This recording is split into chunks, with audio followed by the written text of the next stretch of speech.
Je voudrais vous raconter une fiction qui pourrait devenir une histoire réelle.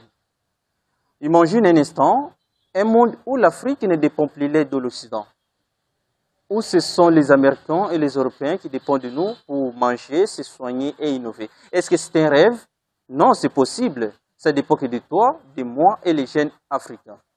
Ce que l'Occident ne veut pas que tu saches, c'est que nous avons déjà tout pour les faire passer, mais nous nous sabordons nous-mêmes. Savez-vous, l'Occident est devenu puissant parce qu'il a misé sur une éducation pratique et adaptée. Chez nous, trop de jeunes apprennent par cœur des leçons qui ne les servent à rien. Je crois que nous devons réinventer notre manière d'apprendre. Coder dès les primaires, créer les start-up de l'université et apprendre à résoudre les vrais problèmes. Imagine un enfant congolais de 12 ans qui fabrique un mini-drone pour livrer les médicaments dans son village et qui a 18 ans qui fabrique sa première start-up technologique. Ce qui est surprenant, c'est que l'Afrique possède 60% des terres arables et 30% des minéraux stratégiques. Pourtant, nous exportons tout brut et importons nos propres produits. Je crois que nous devons transformer nos ressources ici sur notre produit de batteries, médicaments et technologies et vendre directement dans le monde. Le monde avance grâce à l'innovation. L'Afrique doit créer sa propre Silicon Africa, des applications adaptées aux besoins africains et des énergies renouvelables. L'Afrique peut nourrir le monde, mais nous continuons d'importer du blé et du riz. Il est temps de moderniser l'agriculture avec des drones et des logiciels suivis des récoltes et des transformations industrielles. L'esprit de division, nous restons faibles.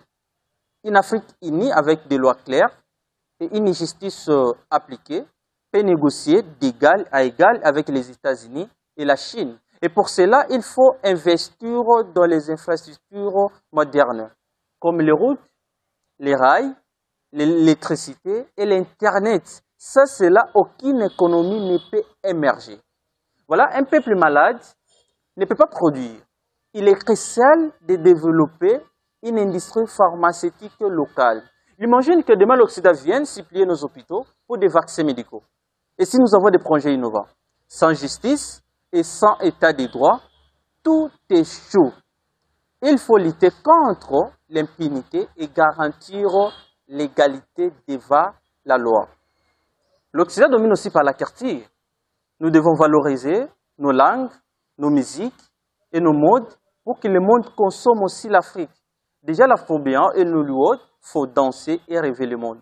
Je crois que nous devons arrêter de transformer nos ressources naturelles.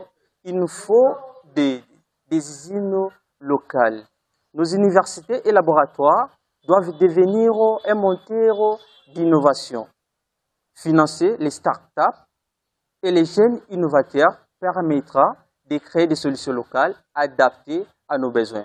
La diaspora africaine avec des millions de talents et des capitaux à l'étranger doit être reliée à leur pays pour ramener les savoir-faire réseau. Moi, je me dis souvent que non, l'Afrique était coffre-fort rempli d'or, mais la clé est dans nos mains. Celui qui nourrit le monde contrôle le monde.